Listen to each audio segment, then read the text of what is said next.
Where did you start? How it all began? Oh my God. There we go.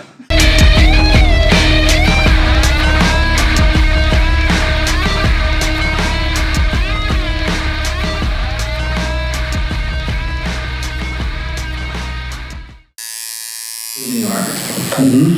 And I was in school to be a teacher, music teacher. And I had friends. Thank you for saying that. I had friends that worked at the shop, and it just kind of like snowballed into learning how to tattoo over that year, my last year of school. And there were 3 of us apprenticing at the same time at the shop. The shop was kind of, they taught a lot of people how to tattoo. Yep. So it was a good opportunity for me because I didn't draw. I was not an artist. I kind of learned it all through tattooing. So if it had come down to having to like pound the pavement and like have a portfolio of drawings and my aspirations and hopes and dreams to try to convince someone to teach me, I probably wouldn't have been able to do it. Mm-hmm. So I try not to speak critically about a shop who teaches many people because that was my chance. Yeah. So I worked there for about 6 years before I moved to New Hampshire, and I've been there for a little over a decade. Nice.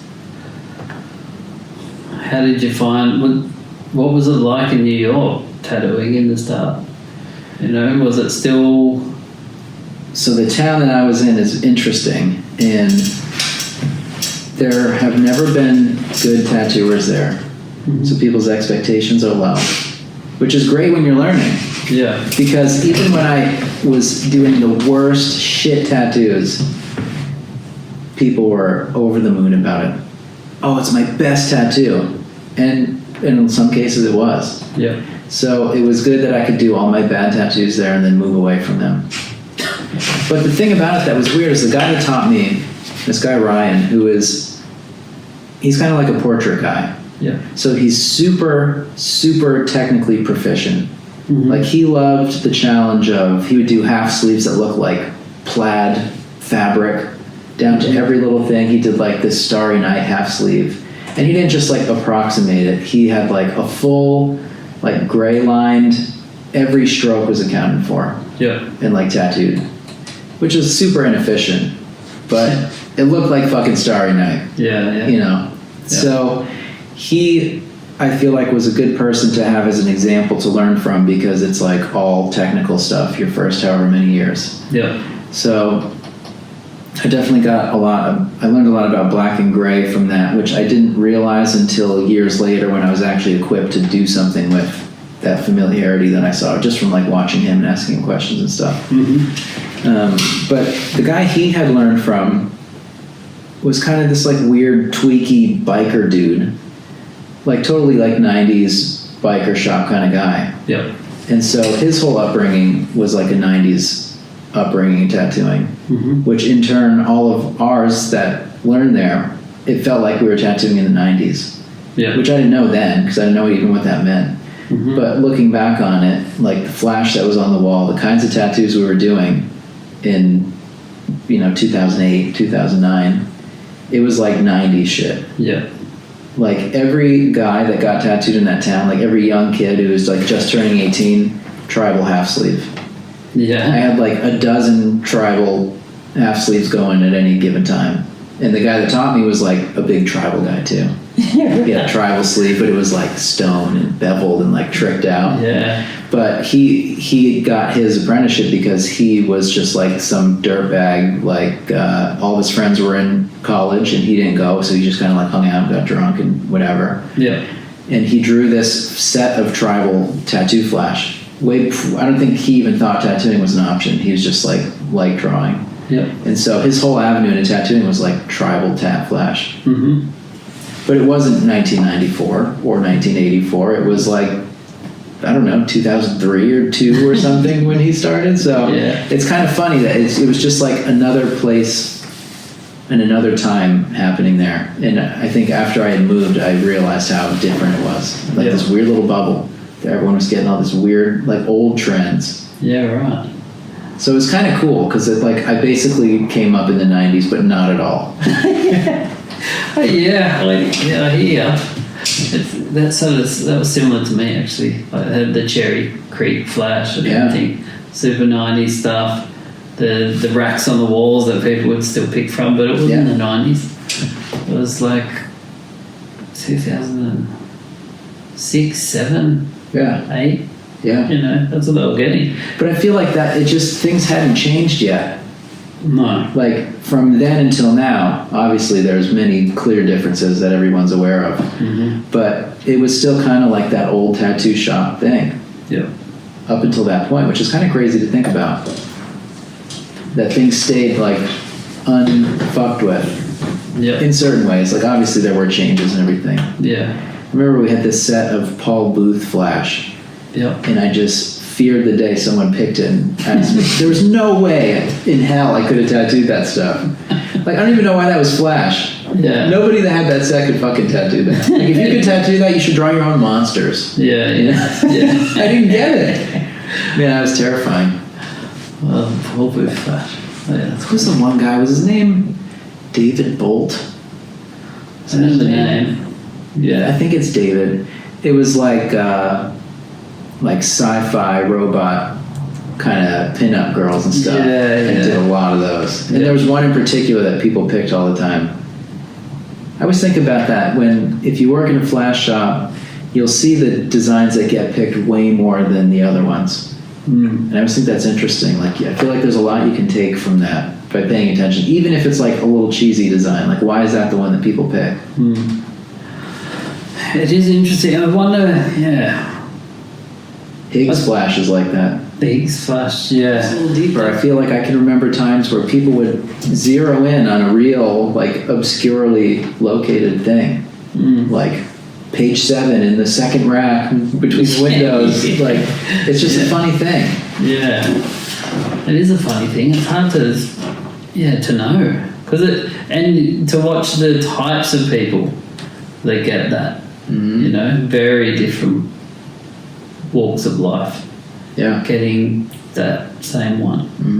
Even when you do a flash day and you've only got X amount of, types of flash you're going to do that day. And then all the different people get that one design that are very broad-ranged individuals. Yeah. It's the only good design on the sheet. Apparently. But I feel like there's a lot you can learn from that because it's like, what is it about that design that people Why love? are they getting that? Yeah. I know. And for that exact reason, like you said, all different people with different intentions and different hopes for the tattoo picking the same tattoo. Yeah, no meaning at all. Right. But sometimes it means everything to them for some reason that they just make up. Yeah. That's what they want. It's the perfect tattoo design when that can happen. When people can assign endless reasons for why they're getting it. I love that. It's pretty cool. That's a special thing about tattooing, isn't it? That side of things. Whereas some people, will really go deep into the meaning of things, and whether they are making it up, I suppose they are making it up. Yeah. I believe it means that to them when they get it. Yeah. I think it's so they can justify it to their parents. What about when they're like 60? They don't have to justify anything anyway, so it doesn't matter. All of a sudden, it's not so meaningful anymore. It's upside down. It's just for them. Yeah, right. Yeah, but I think the best stuff are the things that can kind of change with you, since you can't take them off. And you can, but that's the good stuff. It's when people get stuff that's so literal and so specific. I feel like those are the ones that don't. Those are the ones people regret. Yeah. Well, because it's just, you grow as a person. Yeah, so when you're being very anal about a certain thing, you're not going to feel like that even tomorrow. Right. You know what I mean? You'll have let it go by then. It's all.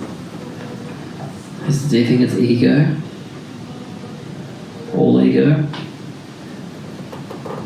I'm not sure.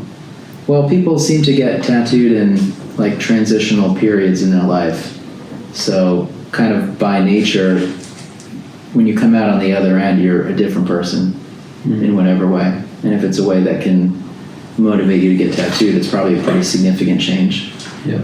Losing a job, getting a job, having kids, divorce, marriage, whatever it is, it seems pretty... I mean, some people just get tattooed all the time. But that's different. I'm talking about like normal people. Civilians. Not people with whatever illness we all have. There's always something behind it, Yeah. Do you think people that get heavily tattooed are fucked up? Absolutely. Yeah, me too. Yeah. You have to be. You have to be. Yeah. It's an odd thing. Yeah. But it's addictive. You know, even though you know what you're out for, you're going to go. You're going over the hill. You're going in. Yeah. It's a... We were talking about it earlier. Like, it's multi-layered, you know. This is just as far as the tattoo design. Like, when you were younger, and, you know, the time when you're seeing, like, big, bold, big scale work, you're just like, wow. Like, it is something else. Like, you've never seen it before. Right. Like, it makes that impression on you. Maybe certain people it makes that impression on anyway. The fucked up ones. Yeah. The vulnerable ones. Yeah. Yeah, but then, you know, you see that, but then now, you know, you would see the people that they go to Bali or whatever and they get anesthetic and they got just all the black and grey stuff and you're just like, you look at it and you're like, that's not the same type of tattooing. Yeah, you're covered, but it's not the same. Yeah. It's not big and bold and readable from over there, you know. It just looks like someone's throwing, you know, paper mache on you or something. You know what I mean? It just doesn't look... There's no shape. It's just a mess. A lot of those tattoos, I think, like, just buy a t-shirt with that on it. Yeah. Because that's all it is. Yeah. It's like collage of pop culture images or whatever. It's like, cool, your whole back is like King Tut now. Like... Yeah, and it's a bit of... Like, I get it. They go up for the look. Or whatever. Yeah. You know? There is that element of tattooing that is a huge part of social media again, and being somebody, some type, you know, looking a certain way. But it's the designs. Yeah, it's not there, is it? It's not the right shapes. Black and grey can be done incredibly. It's usually less black and grey. Is what makes it look incredible. Black. Well, when they knock those fuckers out and they got like 6 people tattooing them, yeah. I'm honestly impressed that the tattoo looks cohesive at all. Yeah, that's wild. Well, we see a lot of it here, a lot, because they come back. They've been on the piss the whole time, on the gear, surfing, or whatever, you know, sunbaking, doing everything they shouldn't be. And full of numbing cream and all that, or whatever, anesthetics, like lidocaine, and it's that faded. Yeah. Well, they don't want it too dark. Yeah. Well, they wanted it dark when they got it done, but then like, oh, it's faded. It's like, it's healed. It's been done that quick. They haven't even put the fucking ink in. They're just like. I mean, they did the best they could. Yeah, it's just crazy. They did what they had to do to get that 120 grand or whatever they're going to charge someone to put a back piece on in a day. There's these guys around us that posted that they were like working in conjunction with some anesthesia guys, and they were like going to start offering this thing. And these are guys that do like big tattoos every day, like monster stuff, like it's just their thing. So like it's the kind of people I would think would want to do like anesthetic tattoos because it would allow them to express themselves easier. And and they're all like Ink Master kind of people, so they have like the roster of these like past Ink Master type people where you can like, hire them to do the job and work with the people and blah blah blah. But these two guys did this kid's chest, and it was kind of their like, they had a photographer there, so that was like their big splash into like promoting this new thing. Mm-hmm. But unlike those guys in LA that have these like slick videos and stuff when it's like rappers and like basketball players or whatever, the photos that these guys had, it wasn't the right angle because it's them two, and the guy's in his chest, he's got a fucking tube down his throat, and he's like, it looks insane. It doesn't look glamorous. It doesn't look like this high-end experience where you're like getting treated to this amazing thing. It looks gnarly. And then they're like photographing it after, the kid's like just waking up. They're like, how'd you do? And he's just like, I mean, I feel good. Yeah, I feel good. And it's like, this fucking kid's gonna die in his sleep tonight. Yeah. All just because to get his chest tattooed. Like, come on.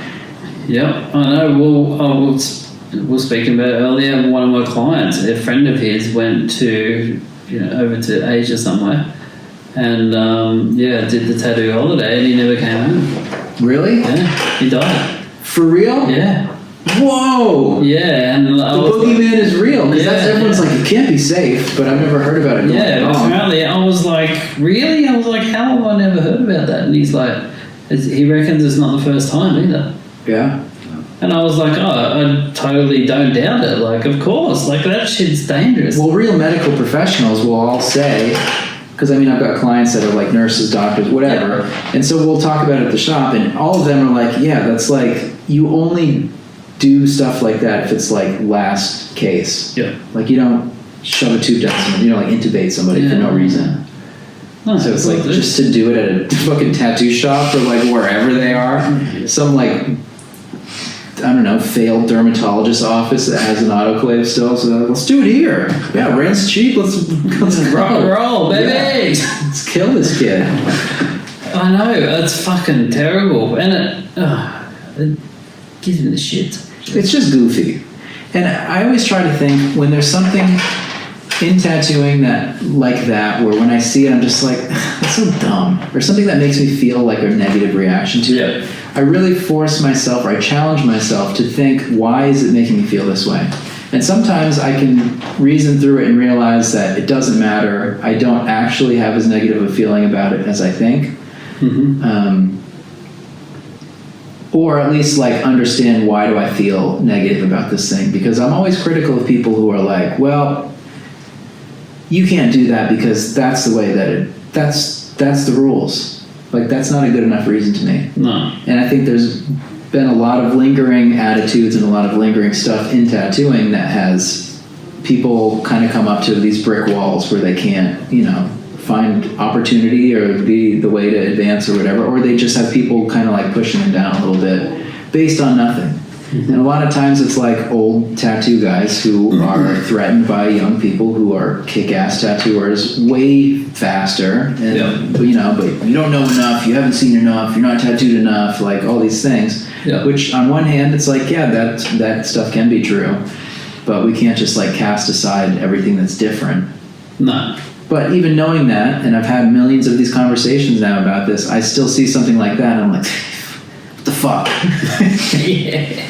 But as I reason through it, it's dangerous. That's the what the fuck, I think. It is, and you can point to that, but also like, do I care if someone does that and they die? Not really. Mm. If it's my mom, yeah, I'd be devastated. Yeah. But like, I want everyone to be safe, but it's like, for people to point to it for that, that's not why it bothers people. So it's like, well, why do you think it's dumb? If you're like, well, it's not safe. Like, there's more to it than that. Mm. And that's what I force myself to try to think about. And sometimes the answer is just that it's lame. Yeah. And I got tattoos that hurt, and I got tattoos that took a long time, and I traveled for and spent a bunch of money on. And as a tattooer, I mean, that's like the most valuable experiences you get. Like, that's your chance. You have one body to get tattooed, to like get front row seat to your favorite tattooer. It's not like when you're a musician, you idolize Bob Dylan. Like, you can't just go hang out with Bob Dylan. Mm-hmm. You can't be like, So I got $400. Like I was thinking maybe we could hang out and like write a song together or something. It's like that's not an option for most people's like things that they're aspiring to. But for tattooing, you can do that. You can meet every single one of your favorite tattooers for a small fee, and you get tattooed. Mm-hmm. And then sometimes, as you know, you become friends with them, and that leads you down all these different roads. And like that's your opportunity. So when people are like extensively tattooing themselves, I think it's a mistake. When people are extensively just getting tattooed by the person that they work with all the time, unless like, you know, you work with Tim Lehigh or something. It's like, I get it. I understand that. It makes sense to me. But it's like, you're still getting this experience I'm waxing poetic about. You still get that if you work next to somebody like that. So I guess that's not, but it's like if you just work with some like show schmo dickhead shittier tattooer than you, like you shouldn't be getting all your tattoos from them. No. Like you gotta get out in the world. Yeah. And see stuff. Yep. It's life changing. Totally. Yeah. It's about the adventure. Yeah. Yeah. So and even if it, you know, the part of it where it hurts, you like that's part of it. That's the experience. Well, as a tattooer, you need to experience that is part of it.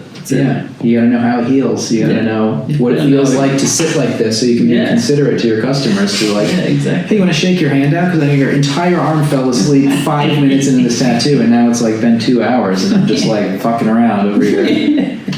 That's it's all experience. Yeah, and if you're not putting yourself out there or knocking yourself out or whatever you're doing, you're not getting any of it. You know. But if we're looking at it this way, this is also two different things. I don't think tattooers are going and getting knocked out and getting tattooed. So when people just want to be tatted, do they need the honor of doing it the way we did it? Maybe not. No. Well, it's become more of a fashion accessory. They will laser it the same way. It's a commodity. Yeah. It's the ultimate, like, you're buying this product. It's impersonal. Mm-hmm. Some people want that. Some people want to get coffee to drive through, and other people want to go watch them fucking pour it into the Chemex and like do the whole thing about it and talk about Guatemalan beans or whatever. Like we all enjoy things to different levels. Yeah. Like I don't care about cars, so I just drive a car that I hope runs every day. But other people, they will sit there, they will try to track down the fucking 1947 whatever pipe for their car, and like that's the dream. Yeah. So maybe it's hard for us to think that tattooing doesn't mean everything to everyone. But it couldn't possibly.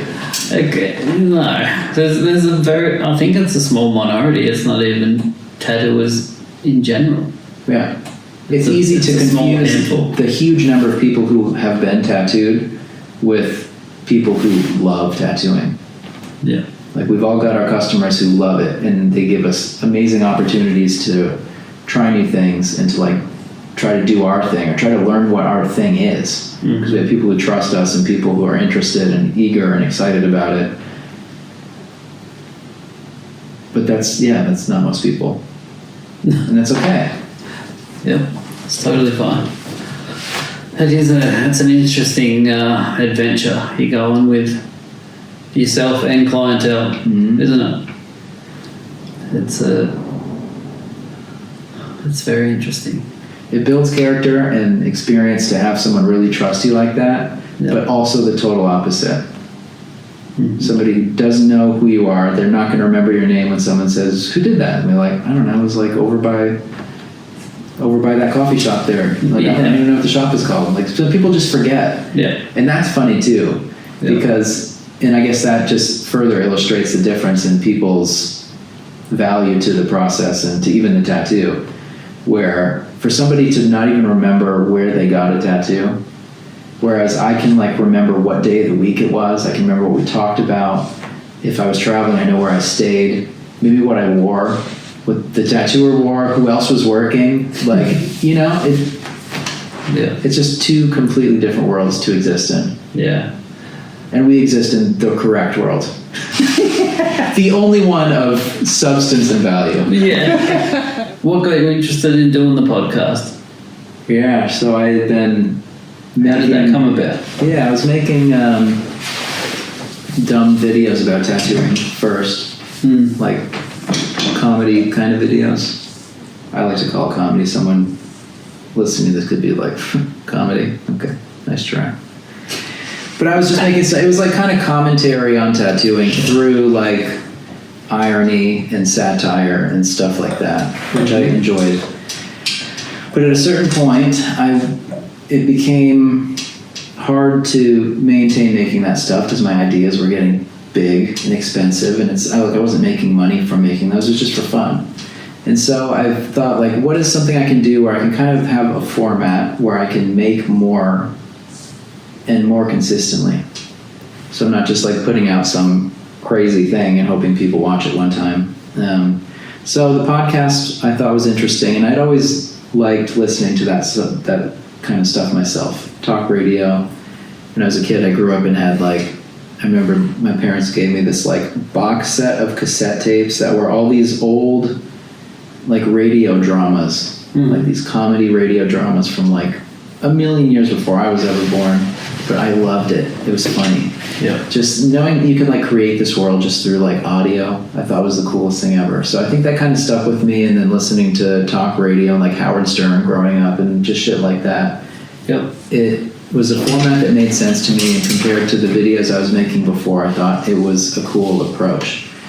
And at that time, there were a couple other tattoo podcasts, but there wasn't really like a playbook for it that I was aware of. Mm-hmm. So my goal was and continues to be kind of just, because like an interview is an interview, or like a conversation is a conversation, but I try to focus on things that are more, I guess, atypical of what I have heard and read from tattooers. Because I feel like a lot of interviews are very similar to each other. They don't really get super personal or like reveal anything about the person that they're supposedly featuring. Like if I think back to tattoo magazines, I think in a lot of cases they were probably like emailed a set of questions and they just typed it back, so it's not conversational or anything. Yeah. And you don't get a lot from that. It's like you get the company line, you get the same, it felt really impersonal. And so I think my favorite tattoo interviews had been like Tattoo Artist Magazine, probably. And I don't think that anyone's really done it that much better since then, other than maybe someone like me who was influenced by it. And so I wouldn't even say that I've done something that's better than that. I just, like, that's what inspired me, and that's probably where I get a lot of, like, direction from. Yep. Just more conversational, more loose. So that was, like, my initial thing. I thought it was cool, and I wanted to do it. I was interested, and it was a great excuse for me to, like, reach out to people and, like, do this. Yeah. Because, I mean, it's gotten me in so many situations that would have never happened any other way. Meeting certain people and yeah, I don't know. It's been really great. It's changed a lot for me and how I feel about everything. Like work stuff. I feel like my tattooing has gotten better. I'm more confident because I just feel like I've tried to like find answers to stuff that I don't know, and whether it's true or not. You know, just having direction, and I don't know. It's validating for me to do stuff like this, which is cool. Because with tattooing, there's no like direct path through a career. There's no direct anything. There's no formal introduction or education for it. We've all had different things. And I think what I found is most people feel like they suck and don't know anything. Because there are a few times in tattooing where you're like recognized in a way where you're like, you know what? Maybe I do kind of know what's going on. That maybe never happens to anyone. But like when I make this show and I get really positive feedback and people tell me how much it's done for them, and a lot of people say, oh, I was apprenticing when you first started making it. Now I've been tattooing 5 years. My mentor made me listen to all your episodes as like part of my apprenticeship. I'm really proud of that. Yeah. And I love the idea that the thing that I made was for someone what the Tattoo Artist magazine was to me and still is to me. Mm-hmm. And that's pretty cool. Yeah. I love that. I mean, that alone can be fuel to keep wanting to do it. And it's not that I have like these valiant and like noble intentions. I like doing it because it's fun. It's cool. And I get to meet all my favorite tattooers and hang out. And people like you hit me up to come and do shit like this. And it's awesome. Yeah. So it's certainly afforded me a lot of opportunity. Yeah. And it's helped me gain a lot of clientele. Mm-hmm. So I'm not doing it selflessly. I've gained a lot from it in ways like that too. But I think what I've gained intrinsically, is that even the word for this? What I've gained just from like the value of the experiences is like insane. Yeah. For me. And to be able to share that is cool. Yeah, it's so cool, isn't it? Like I used to watch the Scott Sylvia ones. Yeah. Yeah, the Last Sparrow. Yeah. Yeah, they were great. like, yeah, I remember listening to them. Well, there was Freddie on there and, you know, Eddie and just all those guys. And I was like, wow, I thought that was the coolest thing ever, you know? Because no one was doing that. And with those guys, not. Like long format. Those were like long videos. Yeah. And the fact that they're like buds.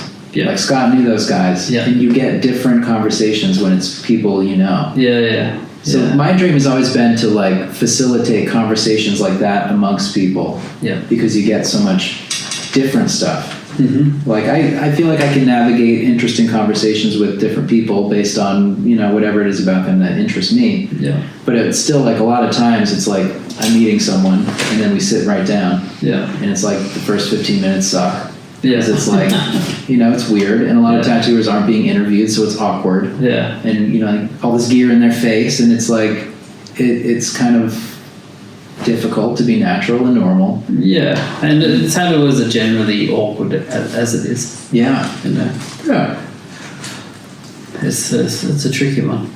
And it's weird because when you're being interviewed, you're like trusting the person to not only guide you through it, unharmed, but you're like putting yourself out there in a way that most tattooers or artists in general, it's not about like, this is what I think of, blah, blah, blah, blah, blah, blah, blah, blah. Yeah. And so it's kind of like a scary thing, I've realized, for people. Yeah, it's a tricky one. You've definitely got to, I think, reach a stage, like for myself, I was talking to Reese the other day about it. And I, you know, just said to him that I wasn't ready before to do it, but I've come to, you know, I'm more open to it than I was before, I suppose. Mm-hmm. And I'm not really sure why, but I just think, you know, I'm getting to the stage in my life where I should be documenting more than, you know, than just letting things pass by because I'm too busy. Yeah, you know what I mean? Documenting stuff is cool. Yeah. I used to work with this guy, George, who started tattooing in the 70s. He learned from Bob Shaw. Mm-hmm. So he, and like everyone else in the world, like my parents as well, all these amazing photo albums of everything. Yeah. George had photos that are unbelievable documenting tattooing in a time where it wasn't documented heavily. Mm-hmm. And I think about all the time, the years I did stuff and traveled and was with friends and stuff, I don't have photos of anything. Yeah. Because it was like dumb. Yeah. You're like, come on guys, let's take a picture. Yeah. But it's like, and it wasn't a natural thing to do when we were still younger, you know? Yeah. You're just trying to like survive through the experience. Yeah, you weren't thinking like, oh, one day I'm going to think back to this. Yeah, right. So I think about that a lot too. It's cool to be able to have like a record of some stuff. Yeah. But even in general, even outside of the podcast stuff, I try to take more pictures and I want to like be better about that. Mm-hmm. I'll just be the guy with the camera. Because it's like, there's always got to be someone. Because everyone likes seeing pictures of that too. So it's like, if I can do that and share the pictures with the people that were there, then someone's got to do it. Yeah, totally. I've always had a camera. Yeah. Like always. I've always documented a lot of stuff. I lost a lot of stuff actually a few years ago. Yeah. My camera got stolen and I lost all the stuff that was with it. But I've always had a camera around. I've just always been like that. I take a lot of photos. I always have taken a lot of photos. Well, just the random shit, not just tattooing. Well, that's good. You gotta learn how to. But lots of random stuff. I'm always taking photos. Yeah. It's hard to think that the thing you're doing right now is like worth anything as far as like a memory. Yeah. Because you often won't realize it until after. You're like, man, I wish I had a picture of like the last time me and this person and that person were all together doing that thing we did. Yeah. So I'm trying to like anticipate future memories, future stories. Yeah. Yeah. And maybe that comes with age too. You get a little more nostalgic. Yeah, I think so. It's just, I don't know what it is. I've just never thought anything I did was important enough that it mattered.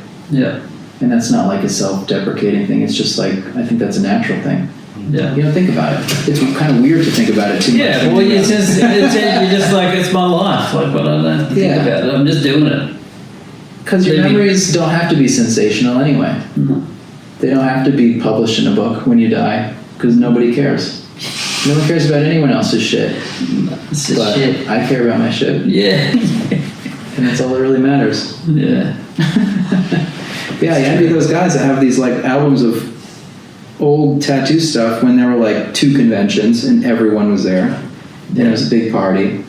And like people were fighting with each other and like getting, the animosity because they didn't win like the coolest tat award or whatever, because it meant something then. Yeah.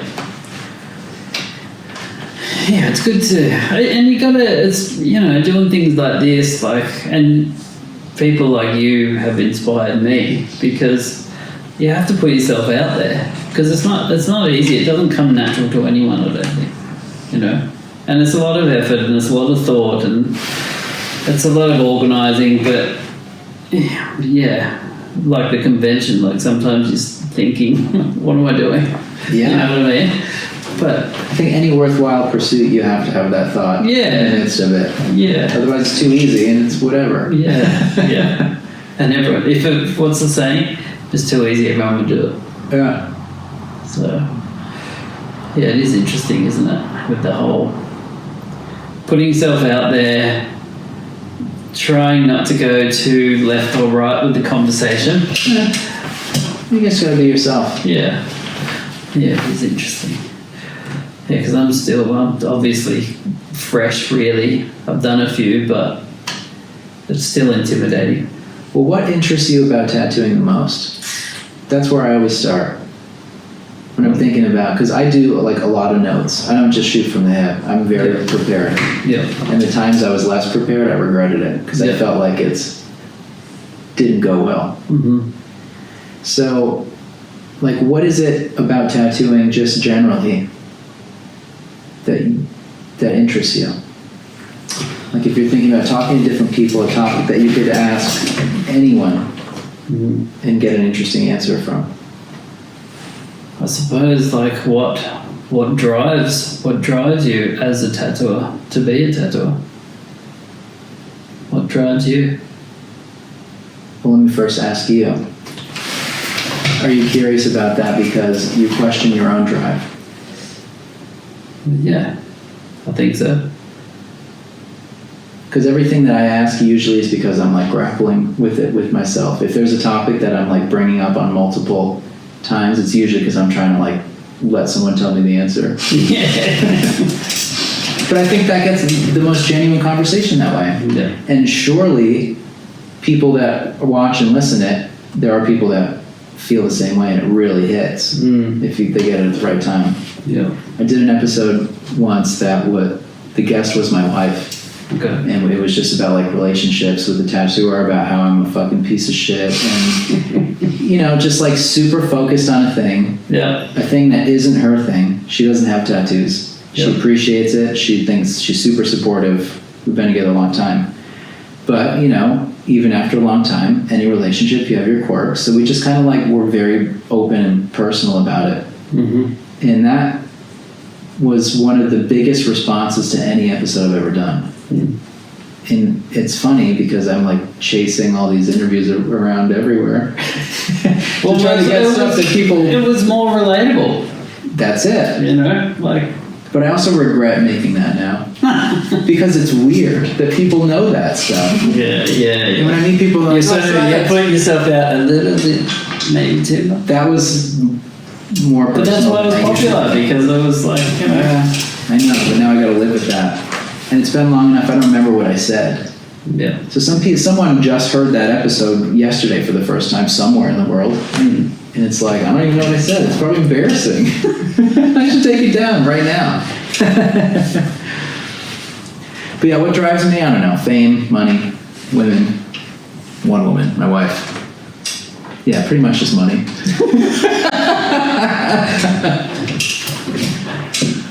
No, what truly drives me, no, it does. What drives me probably changes a lot based on what I want to do. I don't know. I feel like I was in a rut with tattooing for a while, and maybe that was when the podcast became more demanding on my time. Like we were talking about before, it's like when something gets hard, you look for the thing that feels more like fun than work. Yeah. And so for a number of years, I was kind of like just jumping back and forth from tattooing, and then when it felt like hard work and monotonous, then I was like doing video stuff and podcast stuff, and that was like a nice relief still in the world of tattooing. Yeah. And then when that becomes terrible, then bounce back, and it feels good because again I'm just escaping. But I feel like certainly a product from doing all this side project kind of stuff, I'm like on fire about tattooing for the last few years in a way that I haven't been in a while. And not that I was ever at a point where I was like, oh, I don't know if I can do it. Like I'm not that far into it enough to truly hate it like that yet. But I don't know. It just everything feels good, and maybe it's like coming out of the pandemic. It's just like we can appreciate simple things a little more because we didn't have them for a little while. Things that we never thought would happen in the way that they did. But also right before the pandemic, I had stopped working at the shop I was at, opened a place with one of my previous coworkers, and it was big changes for me all around. Yeah. And it's been very good and very successful, and also just a different motivator for me and a confidence booster, and just knowing that like, all right, we're doing it and it's working out. Yeah. Which is good. So I'm in a good place as far as drive goes because I feel like I have no shortage of it right now in a way that's exciting. Yeah, that's good. Yeah, that's the main thing, isn't it? It's the motivation. You got to stay motivated. Well, how can you capture that in a fucking jar and then like let a little fart squeak out when you need it? That's the hard thing because when you need it is usually when you're lost from it the most. Yeah. But traveling, stuff like this stuff amps me up. I'm going to go home after this week and be all pumped up. Yeah, you have a pep in your step. Yeah. That's what's always good about traveling, isn't it? Once you get back from a trip, you're like, you only remember the good things, of course. And then you just get back and you're like, yeah, let's go. Yeah. It's just like shaking up your routine. Yeah. Because after a trip, you're not going to go home and be like, another day. Because like after a trip, it's nice to be home. Yeah. I know. Yeah, it is. It's something that gives you a spark. Yeah. A bit of spark. And it can be simple too, because I didn't travel a lot in my life before tattooing. And even through many early years of tattooing, this is my first time here. I've always wanted to come here. It's like, what would it take? Yeah. It took you like pursuing me to come here. Yeah. So even just like going on a trip, like nothing, I have no expectation. Nothing even needs to happen for me. I'm going to go home and be like, yeah, I went there. I'm proud I took the trip and had fun. I kicked ass. I met a bunch of cool people, and like everything is a bonus on top of it. But yeah, just like doing guest spots and stuff. I want to do more of that because that's the jam. Conventions are fine, but like this is the part that's fun. Yeah. Before and after. Yeah. The build up to the convention's always fun. Yeah. Well, it's like hanging out at the shop. That's what we all like. Yeah. Safe space. Yeah. Well, it's just we all feel comfortable, and you like know your surroundings. Yeah. You got your faces that you need to see. Yeah. Like that, you know. Yeah, it's where we belong. Yeah. We just always spend all this time not wanting to fit into the box, but then you end up needing the box. Well, we all search for community. Yeah, it's true. Well, over time you just redefine the box. Yeah. It's like I get tattooed to be different, but I get the same Burt Grim tiger that everybody else has. But then you're like, but that's the box I want to be in. That's cool. Yeah. I'm not like those other people. Yeah. I'm not like the people that get knocked out to get tattooed. That's where I draw the line. And the people that don't care about tattoos, we're all the same. We all hang from hooks, have horns in our dicks, and fucking like all this shit. Chopping bits off us. Yeah. Yeah. It's just a different box. Yeah. We all want to be so special. But again, we are the special ones. Everyone else is fucked up. Yeah. Losers. We're normal. They've got the problems. Yeah. They're sick. Sickos.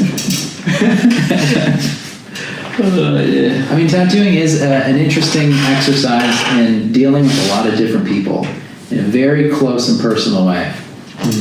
I love that about it. Yeah, it's the fucking coolest job in the world. I love it. Yeah. You get to travel, you get to meet people, you get to make money, and you get to hang out in a cool bedroom all day. Yeah. We'll go to my room and hang out. Hell yeah. Let's do it. Everyone's got the same room. Yeah. Seriously, I'm looking at all the prints. I have like half of everything that's in here too, so it feels really familiar. I like that though. Well, it is cool. You walk into a shop, you can tell what's going on. Yeah. Just by, you can tell even the kind of people that are going to be working there by what's on the walls. You come in a shop like this, you're like, okay, I own half of the things that are in here, and like these are my people. Yeah. You know, because even if you're not that similar as people, you've got this in common, and this is such a big part of all of our lives that you can't not find common ground. When you sit in a station that has all the same fucking pictures on the wall that this station has here on the other side of the world. It's kind of a crazy thing. It's called taste. Yeah. Totally. You can't teach it, I don't think. No. But you can try. Yeah, some people figure it out. Those are the best clients. Where they start at an ordinary place. They start in the place they should, not knowing anything about it. And then sometimes they really figure it out quick. It's cool. Because they change. They're a different person after. Absolutely. And they walk in weird, walk out a little weirder. Yeah. It's cool to have a hand in that. Ruining them. Getting them uninvited to family dinners for the rest of their goddamn lives. Oh, face sleeves. Yeah. They're the best ones. Do you do a lot of face sleeves? No. I've tattooed maybe a face 1 or 2 times. Nobody ever asked. Really? Yeah. I have a theory that when you have your face tattooed, it attracts people that want their faces tattooed, and you would get the requests over me every time. I know. It's like a lightning rod. Well, no, we didn't do a lot. Shell gets them. She did one recently, yeah. Yeah, I suppose. I don't know. Ooh, I didn't do a lot. Are people tattooed in Sydney like that? All over? But I mean like heavy. Like people who aren't tattooers. Yeah. Someone's doing it. Yeah. The cheap. Yeah. Yeah. There's plenty of cheap guys doing it. That's too bad. On the face. It's the one you gotta spend a little money on. Yeah. Imagine if you got scribble all over your face. You got knocked out for the face sleeve. Got knocked out. Imagine someone getting knocked out for the face sleeve. They wake up. 1, Oh yeah. feels. I'm getting 2, knocked out. Yeah. just that transformation overnight. That's serious. That's crazy. It's gonna happen. It might, I don't know. I feel like maybe that hasn't happened. I don't know. It seemed, yeah. I don't even want to talk about that again. I'm just trying to explore all avenues here. I'm really trying to look in from every angle. Yeah, it's a tough one. I mean, it's not that tough. They shouldn't do it. Well, I don't Overnight. You shouldn't have your whole face tattooed overnight. You should. Oh, I thought you were talking about the getting knocked out. I mean, well, that's the only way that most people are going to endure that. Yeah, it's not that bad. I believe it. Because his face sees a lot of, sun and it's damaged.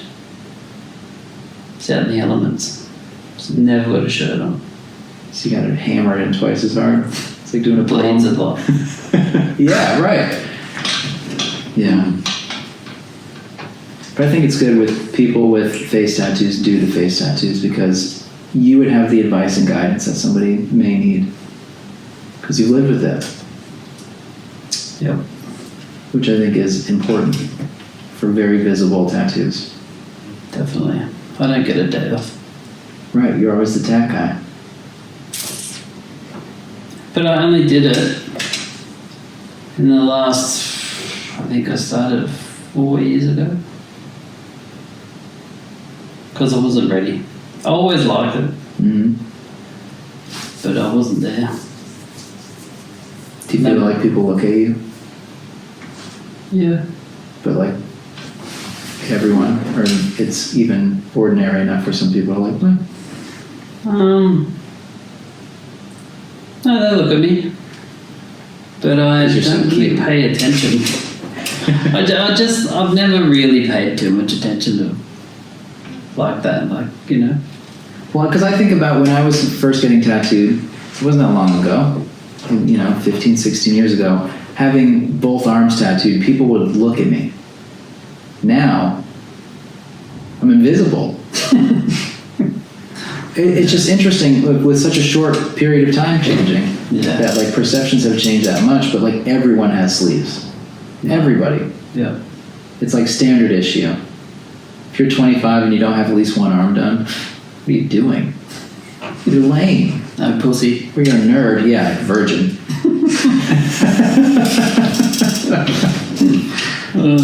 Not that there's anything wrong with that. Mm. They're saving themselves to meet a nice person. Appreciate it. Yeah. Yeah, I don't know.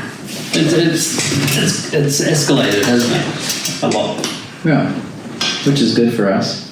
It's great for us. Because now everyone who is of age doesn't just want that one little tattoo on their hip. They're getting a year's worth of appointments.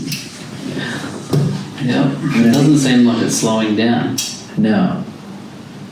Well, because the demand is, maybe it is the same amount of customers that were always there, but they're just getting seriously tattooed more often. Yeah. Well, I was told once that there's some people turning 18 every single day. I've heard, yeah. So, as far as that relating to tattooing. Yeah, of course. Yeah. That's true. A new eligible pool opens every day. Every single day. Of annoying ass 18-year-old kids. But now they want bodysuits. Yeah. Yeah, some people know right away. I knew I wanted to have big tattoos right away. What was your first big tattoo? My first tattoo was getting my lower leg outlined, like knee to ankle. So I went for it. And thinking about, I had no idea what was going to happen. I had no clue. No. I just knew I wanted tats. But like anything could have happened. I could have got online and been the biggest pussy ever and just freaked out. But it was fine. I mean, it sucked, but it was like I did it. Yeah. And it was like an awakening. No, not even. I don't know. I still thought I was going to be a teacher then.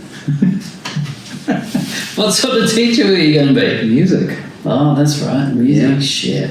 Yep. Instruments? Yeah. He's going to be a high school band director. Oh. Come on, kids. It would have been me. Yeah, it's no good. It all worked out for the best.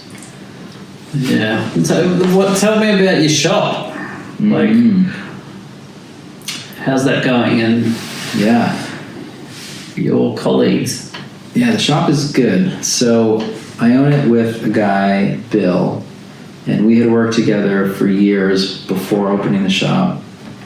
And we are a good team, I have found. I knew it then, but I really know it now. So luckily, I wasn't naive to think. Because going into business with your friends, doesn't usually end well.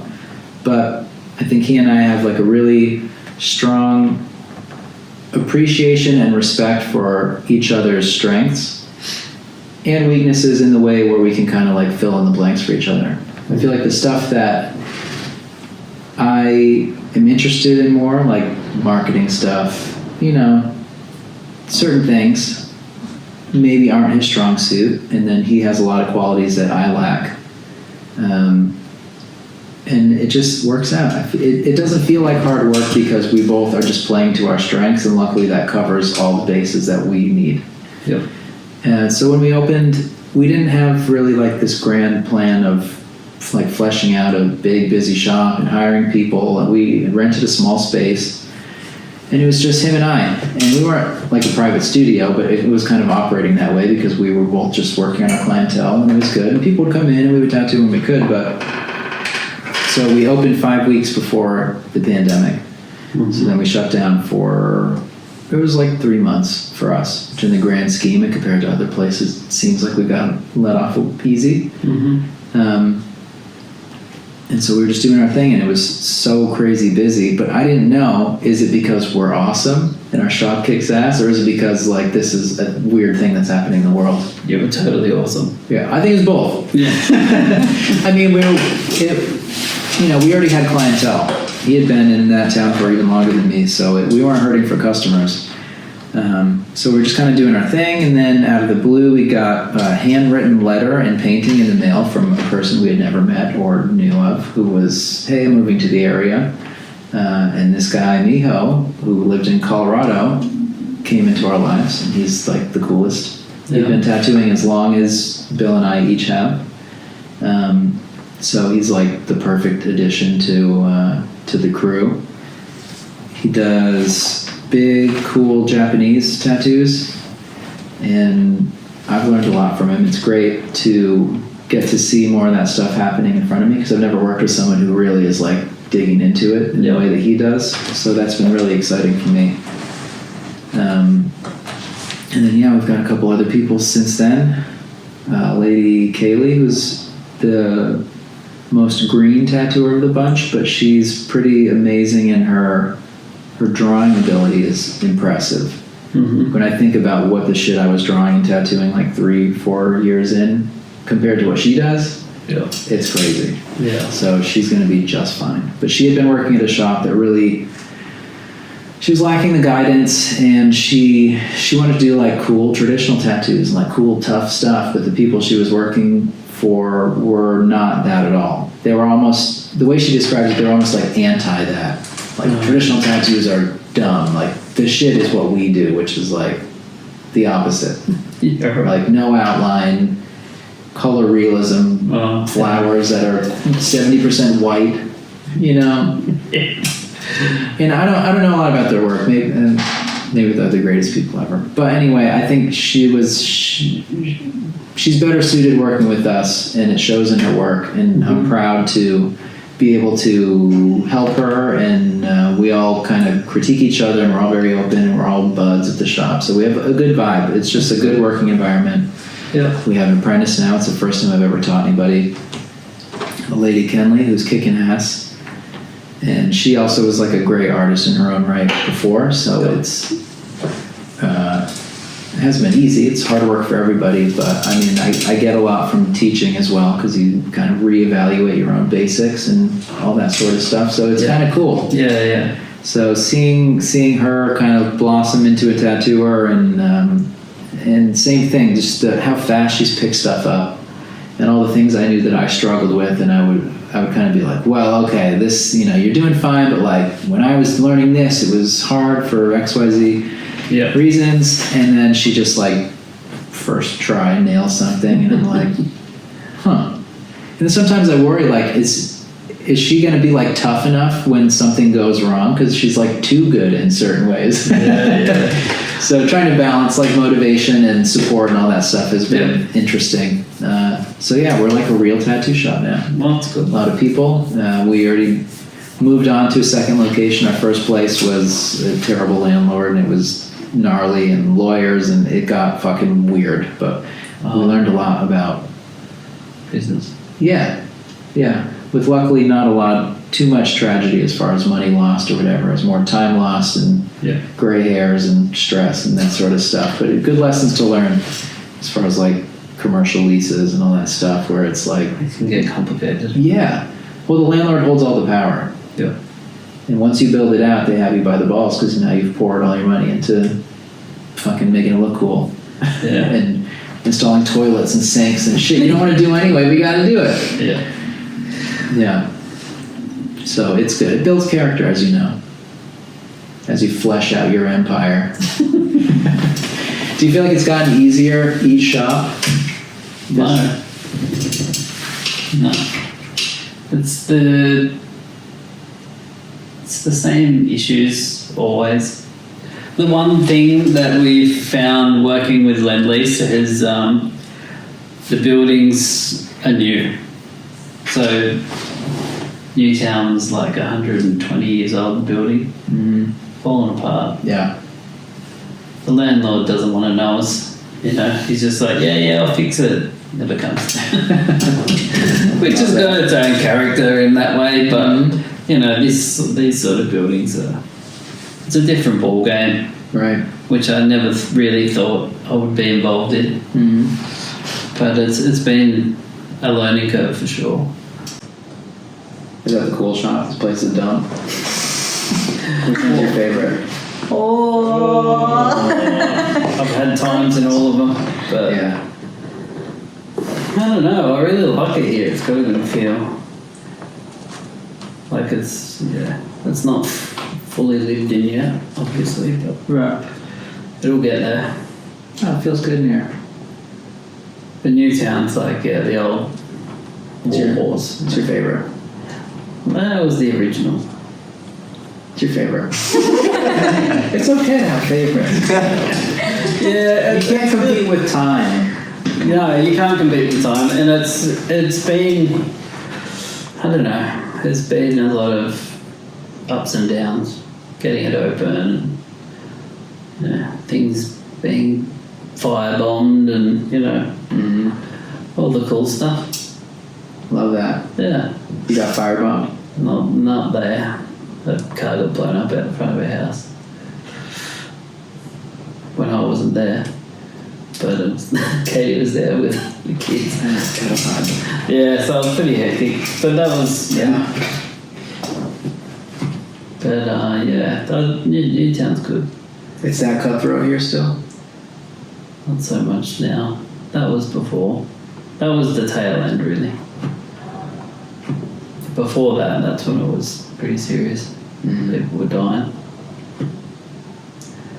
But it's all part of the story, isn't it? Whether you like it or not. You don't get a choice on that end. It's just happening. But yeah, it was, the Wild West for a while. But it wasn't over tattooing. It never is. It's about all the other stuff, wasn't it? You just get caught in the middle. Cut off a kangaroo's head and put it in somebody's bed. The Godfather, Australia version.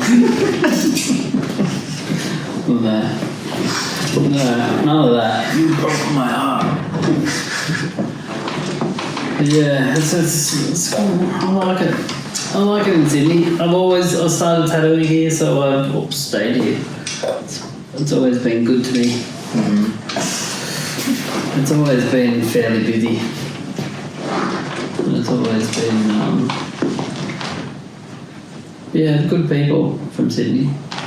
So there's probably like 1 million new shops since you've been tattooing here, Yeah, like every city. yeah. Are there other good shops? Yeah, there's heaps of good shops. There's plenty of good shops. There's plenty of shitty ones though, like always. It's way easier to be a bad tattooer than a good one. Yeah. Yeah. There's always going to be more. Mm-hmm.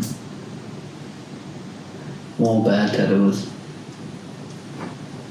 It's hard to know where it's going to go because as far as suppliers and things like that, it's very accessible.